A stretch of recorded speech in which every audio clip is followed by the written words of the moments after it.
Asebiro Yasuna Akulora ni komanda jaler Atingo ba Ago erokamano maduong' ahinya ne Nyasaye motimo ng'wono machal kod ma. Anwang'o nyadichiel kendo thuolo makende ahinya mondo achung'ie nyime gokinyi sani mondo akelni in janeno mar Lolwe TV injili mar gweth mar okinyi kapok iwuok mondo idhi e tijeni ma kawuono. An mawuoyo kodi ni nyinga en Pastor Bernard Otieno Wiso, kendo an wuod Kochia Kamenya a Homa Bay County. Nyasaye nowara e kinde mokalo, nowira kod moe kanoneno ka thagruok kod chandruok ma jasigu kelo ne ji nosepoto kuoma kendo nojok tieka. Nyasaye nober, nopara kaleo kendo nogola e pidh yugi kosiemona dalane kamikawo kendo idonje kod warruok maduong'. Noketo wachni e nyima kendo noyiena mondo chunya oyalo wach Jehova Nyasaye. Mano e gimokela mondo gokinyi kapok wawuok mondo idhi e tijeni to wagwedhre kanyakla. Agone erokamano kuom setimo. Bende ago erokamano ne jo Lolwe TV manowala kae to yiera mondo ati tich Nyasaye e studio margi ka. Nyasaye mondo ogwedhi nik gitimne kuom setimo hono machal kod ma. Chunya moro gokinyi mondo akeli wach. To kapok akelo wach to yiena mondo achak ago erokamano maduong' ahinya ne jo Nyasaye mamoko. Aluorogi kod chunya kuom tich magisetiyo mondo injili ni ochorre. Kendo ka onge gin dok achung' ka. To Nyasaye osekalo kuomgi mondo abed ka eri chieng' tich abich ka tich abich mondo ayalie wach makelo ngimani. Magi joma oseng'eyo kaka biro e studio ka, giseng'eyo gik garama ma injili ni oting'o. Nyasaye mondo ogwedhgi ahinya. Owadwa Tom Odondi mar Ruiru, Nyasaye mondo ogwedhi mang'eny kuom tich misetimo kendo gimoro amora mikwayo Nyasaye biro timo. Owadwa Dan ma wuod owade ma asemeko budho, Ruoth mondo ogwedhi kama initie. Isetiyo tich Nyasaye, Ruoth mondo ting'i malo.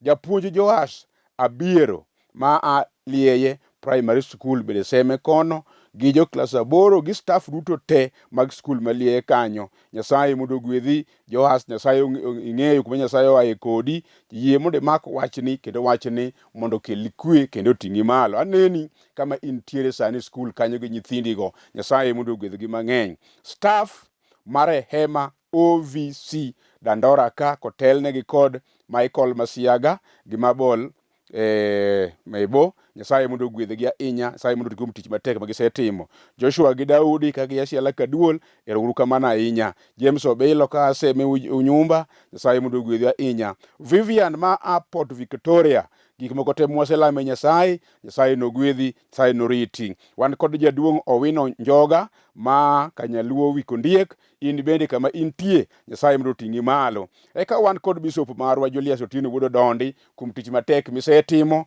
Nyasaye mondo ogwedhi mang'eny. Kendo japuonj Mr. Joseph Opapa Morero Secondary School, Nyasaye mondo ting'u malo. Usetiyo ne Nyasaye kendo aluoro Nyasaye musetiyo ne no. Nyasaye mondo ogwedhu ahinya. Gimoro amora mwaselame Nyasaye wan gi yie ni biro timore. Onge gima osetamo Nyasaye. Ruodhwa nyalo kendo ruodhwa timo. Osetimo gik madongo kendo moiko dongo modwa timo nwa sani. Oganda duto mosegona sime, oganda duto mosechung' koda e wachni, oganda duto mosechiwo support margi mondo injili ni odongi, Nyasaye mondo ogwedhu ahinya. Alamonu kendo gimoro amora mwaselame Nyasaye wan gi yie ni ruodhno biro timo. Moko bende osetimo nikech amor kuom ji te mwaselamo-negi. Oganda te mosegocho mwaselamo-negi, kuonde te moseluongae maseringo mondo abiye mondo watije tich Nyasaye kendo alamnu kuom wach manade manitie. An kod yie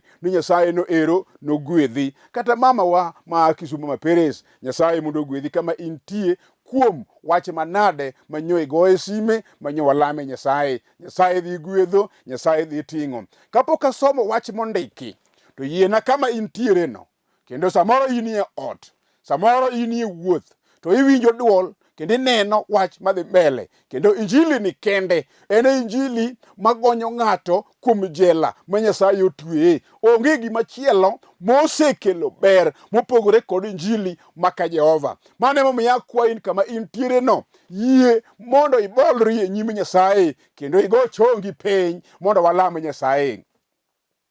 Wuonwa kendo Nyasachwa man kod teko, i Nyasaye ma jang'wono kendo Nyasaye ma jahera. Isetimo gik madongo, nyingi mondo nwang' loch kuom segwedho. Aseneno kod wang'a, asewinjo kod ita, asesome kitabu gik madongo misetimo. Mano emomiyo wan kod chir ka wachung'i e nyimi gi injili mang'ongo mar gony ma jomotwe miseketo kuoma, yaye Nyasaye. Akwayi kuom ng'wono ni mondo idhi osiptende kama nyithindo nitie kod tuoche opogore opogore. Nyasaye mak badgi kendo igolgi oko e kitendi mag midekre. Nyithindi moko ni e ndara wuotho kata sani, ndara osetigo ngima ji mathoth. Aketogi e lweti Ruodha, chop kodgi wuoth mondo nyingi opaki nikech in miseloyo. Aseno jogi moliete gi nyithindi kiye, gilewo kod weche matek e nyimgi. Yaye Nyasachwa, ng'ama dikonygi onge mak mana in. In emidong' ewi loyo, ichung' kitimo duto kuom duto. Nyasaye timno ogandani moko nitiere ut jela kendo ut twech, oketgi kanyo kogandnegi weche ma ok adiera. To in Nyasaye manyalo timo, manyalo ng'ado bura sa mowinjore kendo bura malong'o mar adiera. Itim ng'wono kendo itim kwe.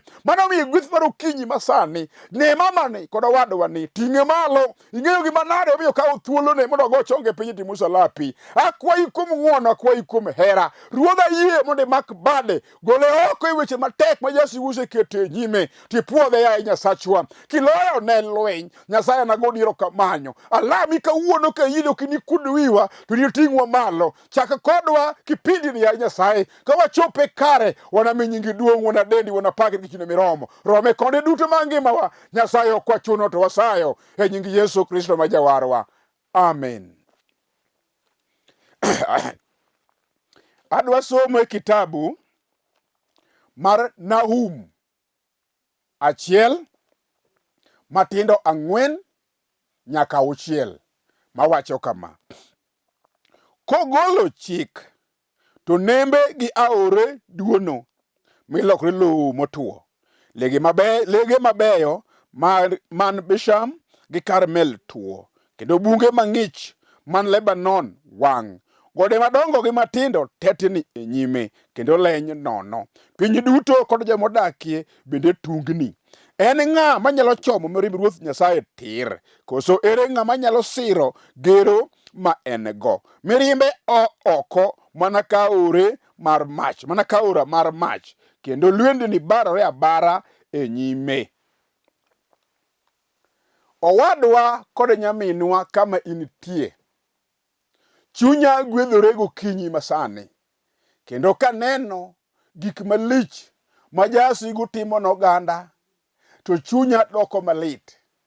Aseneno kod wang'a kaka jasigu ma jachien osedwanyo kendo oserucho chenro mabeyo moganda ne nitiere godo, kendo oganda mathoth oseywak ka gik mabeyo mane gichano timo osekethore. Jomoko chunygi dwa kendo kata sani ka chenro magi duto mane ochano oseruombore piny. Dhoge moko kama entie kendo onge kod wach maber makoro dong' mapod ogeno. Nyithindo mane Nyasaye omiye duto osenjaore kendo osekethore. Miyo jaduong'no penjo penj moko ni to kare an to ere koro gimodong'na e piny ka? Geno mane en go gi dalane oseduore kendo osenjaore. Jochiende mag dalagi noanegi malo kendo nodagi ni kata otim manang'o to gima ber biro romo godo onge. Mano emomiyo gik moko te osekethore e nyimi, kendo kata kichano to ok chanre maber, kendo gik miparo ni mondo itimgo te ok osetimore maber.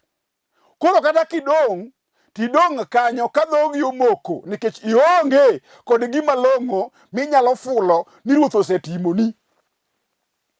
Chunyi moro penjore niya, Nyasaye ni be entie adiera? Ang'o mamiyo gik madwaro ok otimrena? Kendo gik ma yanda chano ni mondo atim ok osetimore maber.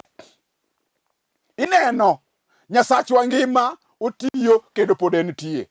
Pod oloyo kendo pod otimo gik madongo. Kendo kata kawuono mwawuoyo kodi ni, sami wuoyo kamano no, tie jomoko mapake kuom gik madongo motimo negi. Sama jochiende wuok ka gidagi kendo girabo ni dala uno nyaka dhora ngae din ka jogo onge te. To winji, chieng' moro bedo dhi e dala Ayubu. Nowuoyo gi Nyasaye ka giwacho weche moko matek. Sama ne gichano chenro makama, to Nyasaye nong'eyo gik moko te. To Ayubu mochano weche moko kuom matek no to ok ong'eyo. In bende akoni, jochiende madalau oseluwo bang'i kendo gichano weche moko matek. Weche ma gichanogo samoro in to ok ing'eyo. Kendo in iwuon bende ichano magi. Sama nichano magi no, ni igeno ni kitimo mano kod macha, gik michanogo biro miyi konyruok e ndalo mabiro kaka pod ngima. Kata kamano, giruombore piny makoro onge gima ber minyalo yudo. Idong' mana gi sigana ni ndalo moro gik mabeyo kamagi ne otimore. To in iwuon kamibetie no, to gima ber matimore ni to onge. Mane momiyo kata ka in nyako, isetedo kuonde aboro, to kata mana chiko ma intiere godo no, chunyi koni ni mondo iwe. Ok en dwaro ni. En dwaro mar jasigu madalau malawo bang'i, ma ok mor kod wach maber michano mondo itim. Iwinjo wadwa? Ok en dwaro ni. Isekendo mon aboro mosedhi te. Kendo kata mana chiko ni be osewang'o iyi, chunyi koni mondo iriembi. Nikech berne ok ine. Ok en dwaro ni. En dwaro mar jasigu. Mane momiyo iyalo Yesu ja-Nazareth? Mane momiyo iyalo Injili mar gony? Mane omiyo iyalo Injili makelo gweth noganda madwaro? Midi chike iti kawuono ne wach paro miya mondo akelni gokinyi masani. Oganda te moyie kuom Yesu, kata ne giaye miere manoduwore, manodwanyore, mane onge gimoro maber, to kawuono ka wawuoyo kama, to gin kod neno maginyachunge e nyim oganda maginyalo timo. Nong'ad ketgi oko, gima ber ne onge. To kawuono Yesu ma ja-Nazareth ni kod duoko, kendo en kod gik malong'o miyudo kuome. Janabi moro ni Nahum wacho wach moro ni kata oseduore dalau manjawre mokethore, midong' kod badi, miwacho ni koro gima malong'o minyalo yudo koro onge. Kawuono winji, Nahum ni oparo ng'wono ma Nyasaye nigo. Nahum ni oparo teko ma Nyasaye nigo. Nahum ni oparo gweth ma Nyasaye nigo. Nahum ni oparo kaka Nyasaye nyalo duwore kod wasigu. Nahum ni oparo Nyasaye maduwore kendo maketho, marucho oko, manego wasigu, makedo kod joge. Ochako kopenjore ni to en ng'a manyalo romo gi mirimb Nyasaye ko jok nodwa olo kuom wasigu? En ng'a manyalo tame timo gimodwaro ni mondo tim? Jasigu mane madiromo kode?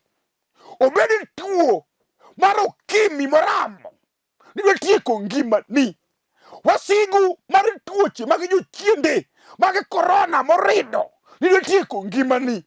Obed jasigu mar tuo mar sukari masamo nyalo ramoni kendo wacho noteri nyaka e bur jomotho kawo gima ber miyude thurwa ka. Nahum wacho niya, jasigu no ok nyal loyo Nyasaye. Nyasaye nokogolo chik to gode madongo tetni kaluoro hingo, gode matindo tetni kaluoro ohingo. Mirimbe noko to nyaka lege mabeyo mag Bisham leny kendo tuo. Gik mabeyo ma yande neno kethore, dong' nono, nikech wuodhwa no owuok oko gi mirimbe mager. Wasigu ma yande goyo siboi, ma yande oketho biashara ma yande timo, pesa ma yande yudo kuma dhi kia. Wasigu no kao chama molal godo nono. Midong kigwonyori kod pado. Oganda mno ni kito biashara. Nyalo paro suriano mapaki. Ni ng'ane ni ng'ama lich kor gweng'wa ka. To kawuono ang'o matimore? Winji, jasigu emokao gigo olal godo nono. Kawuono akelo injili mar mirima ma Nyasaye manyalo lor, mawang', makethi, maruchi, manyaw, chenro ma jasigu nigo e dalau kanyo, e ngimau kanyo, e ndoa mari kanyo. Sama nuchako dak, nuchako maber, nupamo lwetu, kowacho ni yaye, aseyudo gima nadwaro. Tang'o matimore? Jasigu nyopamo wachno, gima bero ting'e lweti, nopamo dok kang'eyi, midong' gi lweti nono.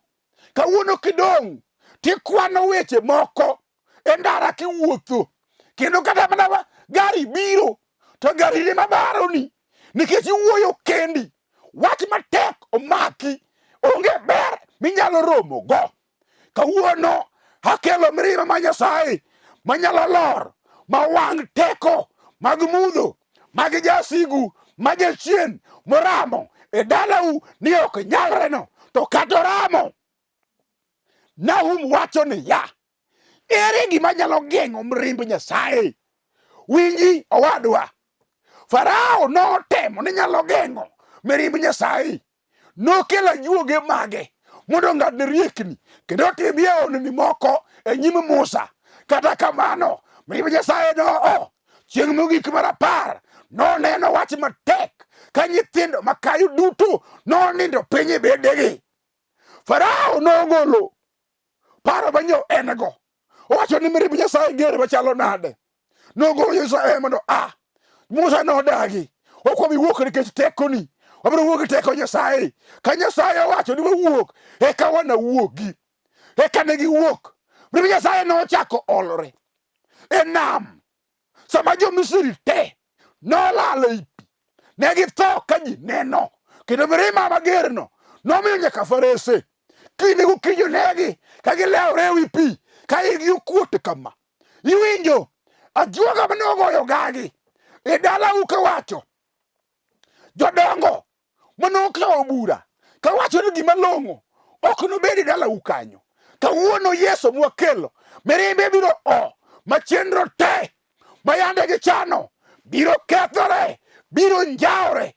Ibiro dong' kichung' e wi koki ka in kod chir, kichomo Nyasaye man kod teko, kichomo Nyasaye man kod loch, mabiro miyi gik malong'o, biro chiwo gik mabecho, biro chiwo gik midwaro, biro dwoko geno manyose rumo. Awuoyo nade kawuono gokinyi, awuoyo kuom Yesu maka mirimbe olwar kuom jasigu, to teko mar jasigu manyo en go duono kendo lal nono. Teko mar jasigu manyose dagi ni gik michano go te biro kethore. Kawuono akelo mirima maka Jehova manyalo kedo gi chenro marach mar jasigu. Kawuono ni gokinyi wadwa, in ming'eyo kama idhiye, kendo chandruok ma in godo no ing'eye moloya. Kijana onyalo wuoyo kodi, onyalo go kodi mbaka, onyalo yaloni kata maber moloyo gima wacho kani. To winji, kata oyaloni to onge gima ber minyalo robo godo ka ok Yesu ema olo mirimbe kuom jasigu momako leke mager mar jasigu no. En ema nyalo ketho mpango marach mar Satan moluwo bang'i e dalau kata e tiji. Isenwang'o tich to kethore, chako biashara okethore, gima mirimbi tich bende ok ing'eyo, gima biasachi piny bende ok ing'eyo. Winji, ok en dwaroni, en dwaro mar jasigu. Iwinjo mama, isemanyo nyithindo, isedwaro ka nyathi achiel kende, isepenjori ang'o ma jomoko nyuol to wito e pipa ma jok machoko takataka dhi kwa nyithindo kuro ma dhogi mok nono. To in misedwaro to pok iyudo. Ok en hero mari, en teko mar mudho mar jasigu milor jachien madalo maluwo bang'i ma ok mor mondo gik malong'o mondo timreni. Gisegoyo siboi to winji kata gigoyo siboi kawuono mirima mar Jehova dwa olore kuomgi, biro tiekogi pep, tibiro dong' kipako nying Jehova Nyasaye. Mika neno wach moro, Mika neno wach moro. We mondo asom kitabu mar Mika 7 matindo 8 wacho niya, yaye wasika kik ugona siboi, nikech kata obedo ni asepodho tabiro chung' kendo, kata obedo ni adak e mudho to Ruoth Nyasaye nobedna ler. Aseketho e nyim Ruoth Nyasaye, omiyo yie mirimbe nyaka ochwaka, mi ong'adna bura maber kendo gola oko e ler, mi ane ni otimo gima kare kaka nosingore.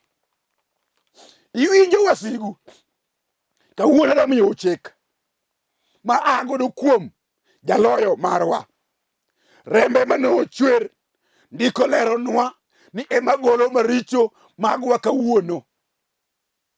Owuoyo kwi wasigu kowacho negi niya, wasika kata asepodho, kata asegora piny, kata aselwar e buru maonge gima long'o mane anyalo nyalo, winji, Ruodha nogo man kod teko, Nyasaye nogo man kod gweth, Nyasaye nogo manyalo duto kuom duto.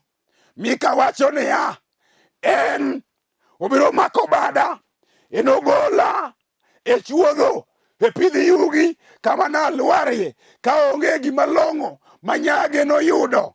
Kata nyasepodho kik ugona siboi, to kata ka ugoyo to ok lichna ahinya, nikech Jehova nikech Jehova Nyasaye owuoyo, nikech Jehova osemako bada, biro chunga malo. Iwinjo owadwa Joash ma wuod Abiero, japuonj, Nyasaye osemako badi. Ing'eyo kama nyogolie sama ne wayalo wachni, kileo kanyo ka jasigu gothiano nisepodhe lowo, kijalo dhumo kisungu ei bando kimer ka ok inyal kilaye long. To kawuono ka wan ka to wan kod chir mar wacho Ruoth osemako badi mogoli oko e buru. Oyie ni kata isepodho to kawuono osegoli oko, kata iseywak e lo kawuono osegoli oko, kata biasara osegore piny kawuono yie duokoni, kata nyithindo osekethore e dala kawuono oseyie jongogi, kata dala osepodho kawuono osegologi oko, kata chiendo osekethore Ruodhwa no oseyie mondo chako chungi malo. Iwinjo nyaminwa, iwinjo wadwa, kata ndoa manya uchako uberno, nino kosepodho kawuono gochiegni guok, kawuono gochuori ni ng'atni iluonge ni guogni. Iwinjo iwacho ni iye kia kuma nirome kode. Iwinjo kata ndoa no osegore piny kendo osepodho, onge gima ber miyude. Nyithindo ochomo koni, jonyuol go ochomo koni, to kawuono Yesu wacho niya, obiro mako badu e buru kama upodheno, enoting'u malo ewi lwanda, kendo oganda ma yande osenyiero nochako nenu kendo. Iwinjo wadwa, Nyasaye nochako mak badi, enochako manyi kama isepodhe.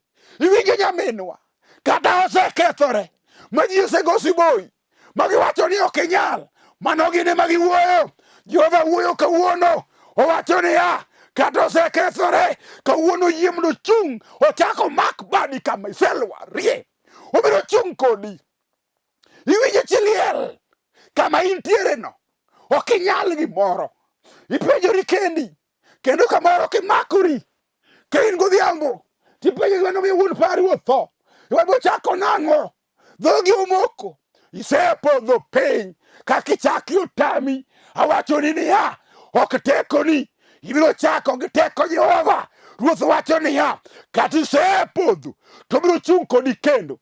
Iwinjo nyathi kich, kata idong' imiyi gik mojwang' moselwarie lo monyon kod tielo, ni gima ber minyalo timo e dala kanyo onge. Iwuotho gi lewni mokidhore, iwuotho duk, kawuono kata isepodho. Jehova wacho niya, obiro chungi kendo. Nyasaye machung' kod ji, in minena sani, in minena sani, in minena sani. Nyasaye machung' kod ji mondo chung' kodi. Nyasaye manyalo loso gik mosekethore. Oloso mari, oloso biashara, oloso ngimani. Kata bed tuo moseramo ni ok changi, madati oseng'ado ni onge yadhe, kawuono yadhe nitie. Ruoth biro changi sani, nikech en kod loch kod teko, nyalo ni e lwete. Aluoro nying Nyasaye no mino chung' kodi sani. Otimni ono, ogwedhi. Nyasaye mondo ogwedhi, Nyasaye mondo ting'i malo. Kama intiere no, bolri ane, bolri abola, bolri abola, go chonge piny mondo walam Nyasaye. Ruodhe kenda, hosana ruodhe muma, Nyasaye ma jaloyo. Achung'i e nyimi sani, abiro mondo akwayi. Elo mama ni kod owadwa ni, jaduong' ni gi mama ni, ruodhe agichung' ka dhogi omoko, gik ma gichano osekethore. Tiwuoyo kiwacho ni kata osegore piny, to in ma in kod teko mar chungo malo. Kata geno ma yande gin go, oserumo moselwari e lo. Nyasaye kawuono, chung' kod mama, chung' kod baba, yimri chung' kod omerani, chung' kod nyaminwani, chung' kod mamani. Nyasaye timni ono, uno nyingi opaki, lochi sani. Alami ka yie, isewinjo, kendo iko duoko, tiba ng'wono mare nitie, alamo ka yie, e nying Yesu ma jawar. Amin. Chunya opako Nyasaye, kendo namba na nitiere kanyo. Samoro digombi mondo lam kodi Nyasaye. Wawuoya koda, eko kadho kuom namba no. Wabiro lamo Nyasaye, gima tamo Nyasaye onge. Ne jowadwa mosechungi injili, akwayo kuom ng'wono, yoka erokamano makende, makelo nu, mondo gima onge miechu, Nyasaye mondo kel, Nyasaye mondo ting'u malo. To kata in ka chunyi owaloni, nidwa chung' kod injili, thuolo nitie mondo ine gik madongo ma Nyasaye timo. Pari mon moko mochung' gi injili ma gikonyo nyaka ruoth, nikech ang'o? Gin gima Yesu otimo. Nyasaye mondo timni in bende kaparo thago chunyi mondo injili ni ochodre malo kendo mondo odongi. An asewacho ni nyinga Bernard Otieno Wiso, an jayalo a Foundation of Eternal Life Church, adak Nairobi Dandora, kendo kanisa ni Phase 5. Kadiponi chunyi gombo mondo ibi walam Nyasaye, warwaki mang'eny gi lwedo ariyo. Kanisa wa nitiere e yo ma ajo Villa kadhi AP line, kichopo Samlis Education Center, wanie bathe kanyo. Jodolo ni kanyo, wan bende wantiere, walamo kodi Nyasaye. Julius Otieno ndo bishop marwa. Nyasaye mondo gwedhi wuode gem kama intie. Jodolo ma wan godo, Barnabas, Goyule, koda Wuonda, Nyasaye mondo gwedhi kama gintie. In bende miwinena sani, bi warwaki, bi warwaki, bi warwaki mang'eny, mondo wabed part, wabed team achiel, madwa tiyo ne Nyasaye manyalo golo wa e buru. Nyasaye no ngima, Nyasaye no timo, Nyasaye no gwedho, oting'i malo kawuono nikech ojaloch e nying Yesu ma jawar. Amen. Nyasaye mondo gwedhi ahinya. Erokamano. Asebiro Yesuna, akulora ni komanda jaler, ating'o bada